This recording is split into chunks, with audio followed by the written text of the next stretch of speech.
Hi guys, and welcome to our 26th league, which is going to be Ritual. Now, for Ritual, it introduced the Ceiling of Elder and the beginning of a Maven, and all the fun passive tree stuff on the Atlas that comes with Maven, which is actually quite a bit of fun. For our Xena mods, we have Fortune Favors the Brave, War Bands, Anarchy, Ambush, Domination, Parandus, Beyond, and Legion. As far as the Ritual League itself, in this league, a Ritual Altar can be found in each zone, interacting with the altar, enclosing the player into a Ritual Circle, and they must fight a wave of enemies. Ritual awards Tribute, which can be exchanged for items, including exclusive item bases. Currencies are the Ritual Splinter and the Ritual Vessel, and then the Fragment is the Blood-Filled Vessel. Added a ton of base items, so this is the T1 version of all of them. There are Storm Rider Boots, Dream Quest Slippers, Brimstone Treads, Penitent Mask, Blizzard Collar, Archdemon Crown, Sinistral Gloves, Nexus Gloves, and Deliberation Gauntlets. Then we added the following uniques: Hand of the Fervent, Black Fame, Survivor's Guilt, Korra's Regulation, and Rot Blood Promise. Now, for Ritual League itself, the core mechanic of Ritual was fun and engaging because you were getting it all the time. I feel this league is particularly bad for implementation into the core game. The reason for that is the delay in Ritual was kind of bad anyway. Like, if you picked a reward, it was sometimes 5 or 10 rituals that it would take before you would see that reward that you saved up for. Now, when you go into league content where Ritual is scarce, and they put those same implementations on it, it just feels very lackluster without having a way to keep Ritual going. It doesn't feel very good. Another thing about Ritual, and this is a pattern with several of these, Breach was really the first one that had a circular pattern, but the Breach mechanic was expanding, where Ritual and the next league that we'll cover, Ultimatum, are in a very small confined circle. And this goes still against the feel of an AARPG, the overall feeling and quality of an AARPG, and the lack of progression that Ritual provides is probably worth it not being core on its own, on its own merit. Now, they could do something very similar, which is they could take the rewards that you get from Ritual, and they could give you just Ritual packs, kind of like what I suggested in Synthesis. You can take the reward system, bottle it down a little bit, get rid of the Ritual Splinters and all that stuff, and give us a group of 10 packs all at once, right? Including a boss maybe. And that's Ritual. That form of Ritual would be amazing. And I think it would be widely regarded throughout the player base. The thing that made Ritual cool, Ritual should have never gone core. It wasn't designed to go core because it's designed like Betrayal is designed, where it's meant to be interacted with in every map.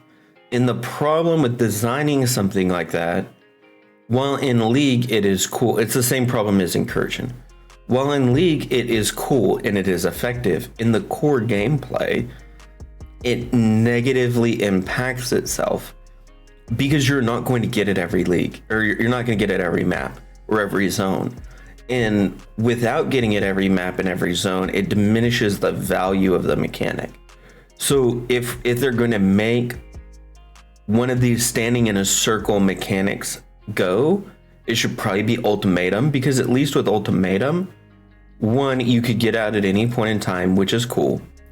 So you could choose how much you want to engage with the mechanic, which I think is just naturally a better way of handling it. Two, with ultimatum specifically, you can get your rewards are instantaneous, and you get a different end game, which you don't get in Ritual. Ritual didn't have any end game. Ultimatum at least has an end game, kind of. It's a very difficult zone. It's challenging content.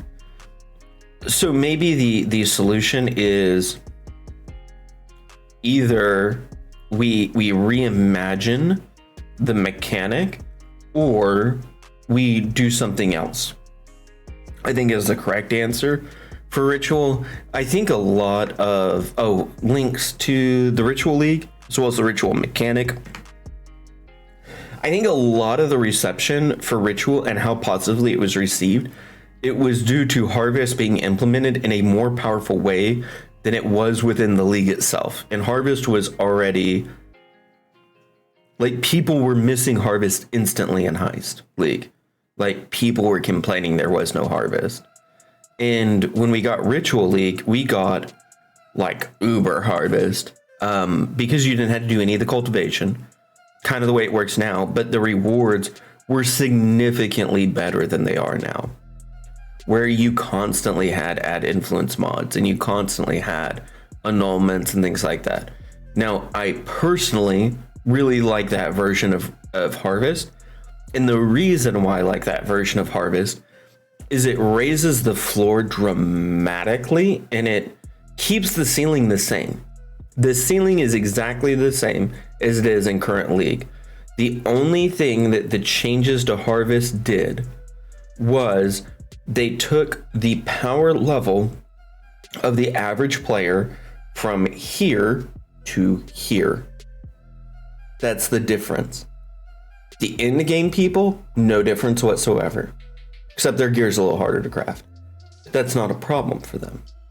So the nerfs to Harvest, essentially, now I understand from a business mechanical side, is they are trying to elongate the people that are gear chasers in their playtime.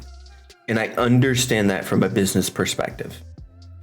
I also understand from a business perspective that if players have fun and really, really, really like a mechanic, and you make the game more difficult, like you take this mechanic away that made the game really fun and engaging, and it gave a lot of people a lot of options. You take this mechanic and dilute it down to a point to where now I still run Ritual, but it's because I really like crafting, not because, or I'm sorry, I still run Harvest, not because I particularly love, like I love the Harvest mechanic and I really like crafting. It's not because it's the best use of my time. It's because I really enjoy crafting. Like I have fun crafting. The problem with Harvest, and I kind of covered this in the Harvest video, is it's really poorly designed for group play because it doesn't let you save enough of the valuable rolls to use at a later time. And there's so many things you want to save. And really, I'm not sure, like I would rather have less rewards overall from Harvest, but get them in a very timely manner and be able to use them whenever I want. Part of the reasoning that Harvest was so powerful is because you only had 10 slots, but then they took away a lot of that power level, so it's not as appealing. And I get that there was basically a Discord server created to really deal with Harvest, and they are not huge fans of the TFT server. And I think the way that you circumvent that is you make things tradable in game using in-game items, the same way you did with Bestiary League. and so on and so forth. And I think the problem is that they view that there's too many harvest things, that if they were tradable easier, that it would break the game in some way, shape, form, or fashion. But they thought the same thing about bestiary orbs, and it turns out it doesn't break the game at all. It just increases accessibility for the lower end players. The higher end players have access to TFT, guys. You're not curbing the top end, which is who you're trying to impact with these changes, even though inadvertently you aren't impacting them at all. You're just slowing them down a little bit. And slowing them down a little bit versus making it where most of your players have a better experience is probably not the best take. Now, you could change, like, I don't think the mod pool not being able to select a specific influence mod, I don't know, with as rare it is as it is now, I don't think that was a smart move. If it was less rare, it's fine. Or if they gave us another version that did let us add influence modifiers into that pool, even if it's very small, even if it is almost a mirror level of rarity, it's a good thing for the game long term, because it gives a reason to really focus on harvest, especially if that is tradable somehow.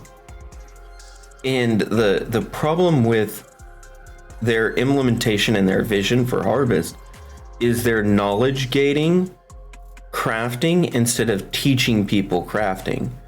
Whereas if they taught the player base how to craft better, they would have a better player base and a more knowledgeable player base and a better player base.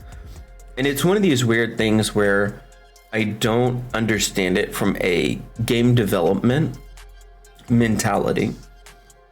I'm not a game developer though, so there might be a logical reason for this, but I've never liked the idea of gating things completely behind RNG without some sort of deterministic way of getting to the same end result, right? Like if you do it enough, you will just get there. I like that kind of a mentality because people do just get screwed in RNG. And there's like methods and madness to why some people are always successful. There's also just, it doesn't feel good to be the person that's screwed by RNG. Like for the people that get lucky, it feels amazing, but the reverse of that is doubly true. Like the people that do not get lucky feel awful. And we probably don't want to have a game that, again, I love this game. I don't want this game to go anywhere. I'm trying to be critical and ask specific questions for the betterment of the game, not to tear the game down in any way.